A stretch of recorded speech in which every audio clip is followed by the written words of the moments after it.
시간에는 독생자 앞에서 평지가 될 것이요, 이 제목으로 하나님의 말씀을 살펴보도록 하겠습니다. 만군의 여호와께서는 독생자 앞에서 산들이 녹아내리게 하시고 평지를 만드시게 됩니다. 그러던 시간에 독생자 앞에서 평지가 될 것이요, 이 제목으로 하나님의 말씀을 살펴보도록 하겠습니다. 그래서 만군의 여호와께서는 처음에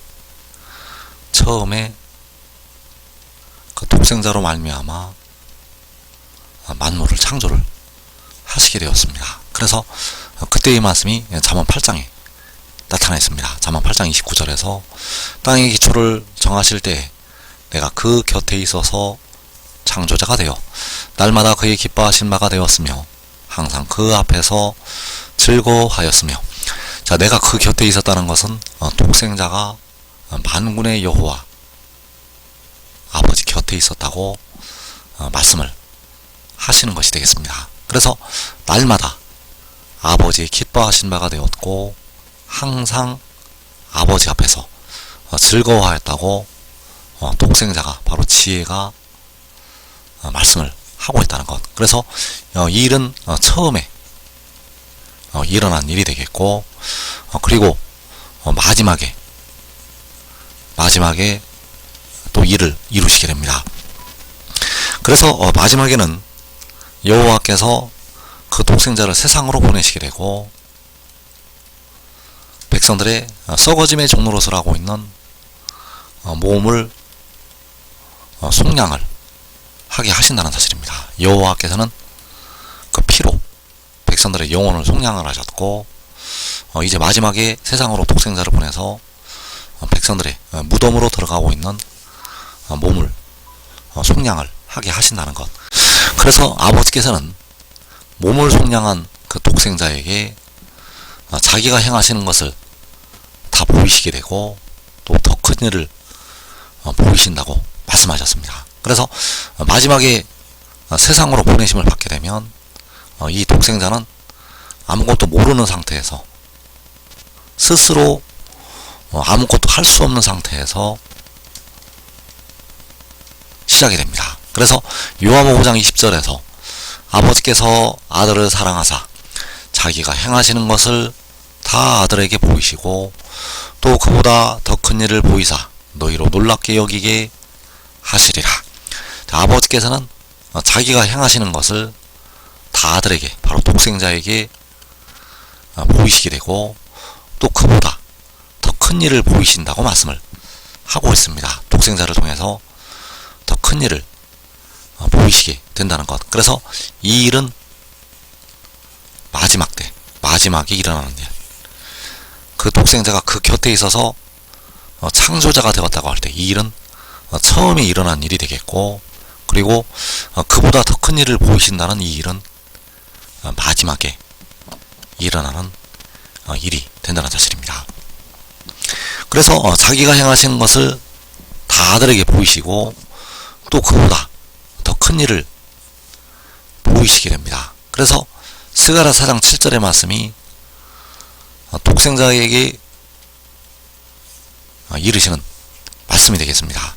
큰 산아 내가 무엇이냐, 내가 스룹바벨 앞에서 평지가 되리라.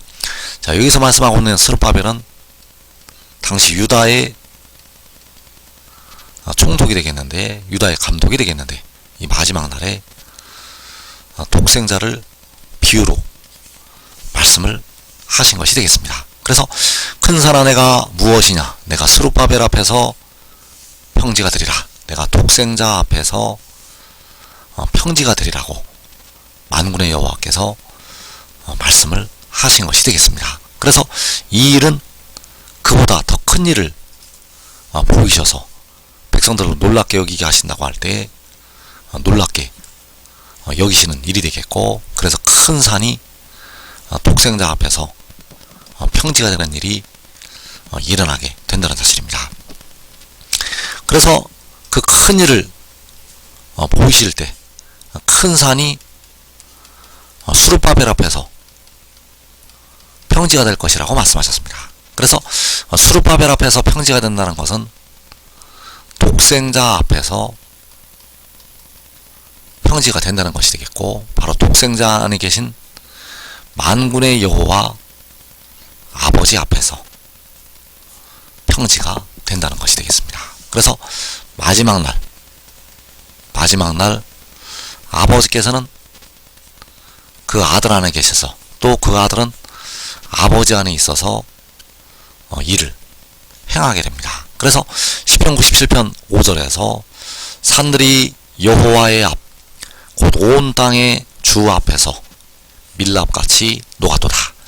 자, 산들이 녹았다고 말씀을 하고 있는데, 바로 여호와의 앞에서 녹았다고 말씀을 하고 있습니다. 큰 산아, 내가 무엇이냐? 내가 스룹바벨 앞에서 평지가 되리라. 바로 독생자 앞에서 평지가 되는 것. 그래서 이 일은 바로 산들이 여호와의 앞에서 밀랍같이 녹는 것이 되겠습니다. 왜냐하면 만군의 여호와 아버지께서 그 독생자 안에서, 바로 그 아들 안에서 기이한 일들을 행하시기 때문입니다. 그래서 산들이 여호와의 앞에서 밀랍같이 녹는다고 말씀하셨습니다. 그래서 그 산들이 녹아서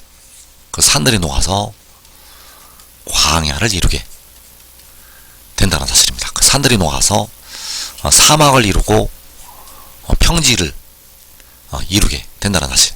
그래서 이사 40장 4절과 5절에서 골짜기마다 도두어지며 산마다 언덕마다 낮아지며 고르지 아니하는 곳이 평탄하게 되며 험하는 곳이 평지가 될 것이요 여호와의 영광이 나타나고.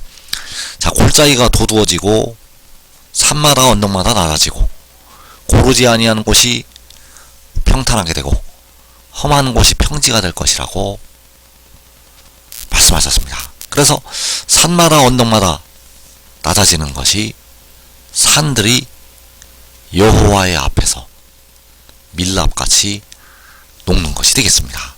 고르지 아니하는 곳이 평탄하게 되는 것이 바로 산들이 밀랍같이 녹는 것, 험한 곳이 평지가 되는 것이 역시 산들이 온 땅의 주 앞에서 밀랍같이 녹는 것.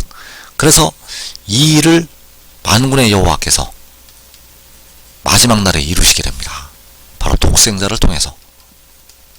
그래서 처음에 독생자로 말미암아 만물을 창조하셨고, 마지막에 그 독생자로 말미암아 산마다 언덕마다 낮아지게 되고 산들이 밀랍같이 녹게 됩니다. 그래서 그 마지막에 만군의 여호와께서 그 영광을 나타내시게 되는데, 바로 독생자를 통해서 자기 영광을 나타내시게 된다는 것.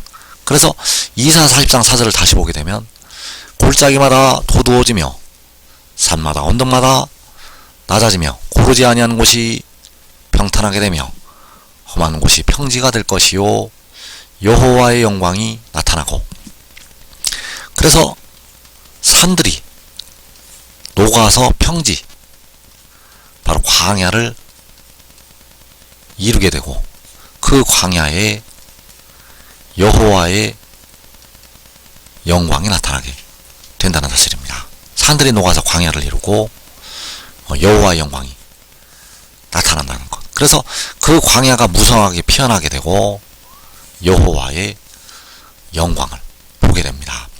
그래서 이사 35장 1절에서 광야와 메마른 땅이 기뻐하며 사막이 백합화 같이 피어 즐거워하며 무성하게 피어 기쁜 노래로 즐거워하며 레바논의 영광과 갈멜과 사론의 아름다움을 얻을 것이라. 그것들이 여호와의 영광 곧 우리 하나님의 아름다움을 보리로다. 자, 광야와 사막이 피어나서 무성하게 피어나서 여호와의 영광을 보게 됩니다. 그래서 만군의 여호와께서 독생자를 통해서 그 영광을 나타내시게 됩니다. 그래서 아무도 하나님을 본 사람이 없지만 아버지 품속에 있는 독생자가 그 영광을 나타내게 되고, 광야와 사막이 그 영광을 보게 된다는 사실입니다.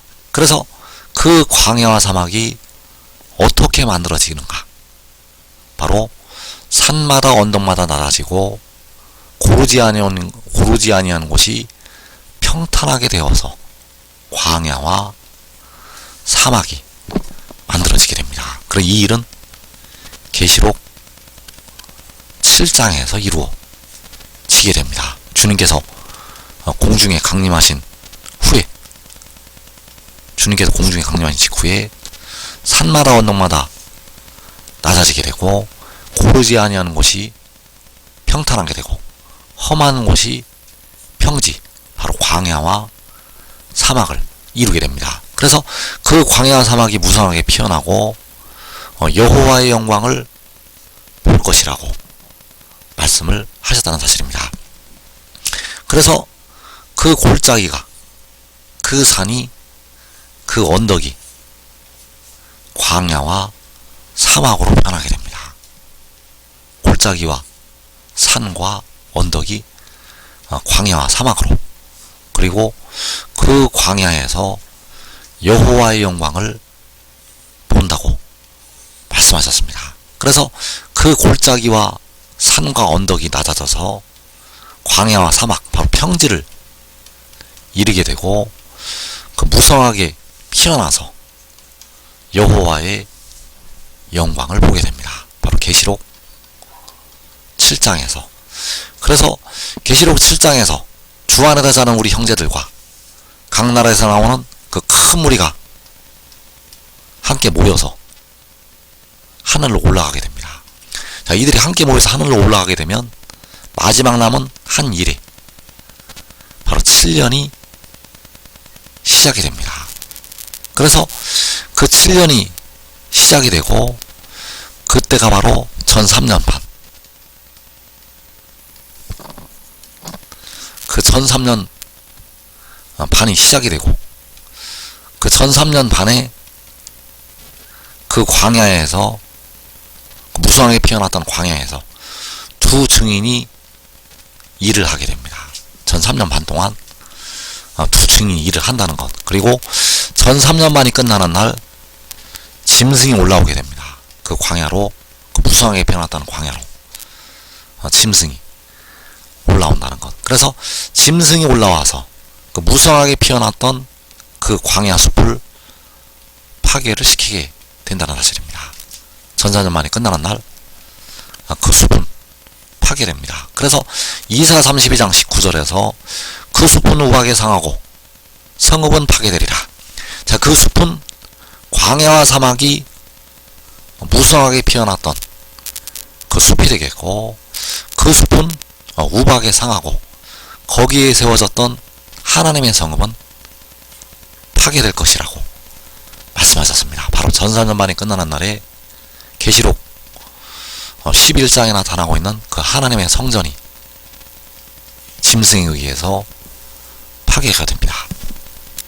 그래서 지금 믿고 순종하는 자들은 가장 먼저 여호와의 영광을 보게 되고 자기와 자기의 온 집이 먼저 영생으로 들어가게 됩니다. 이 복된 자리에 꼭 들어가기를 축원합니다.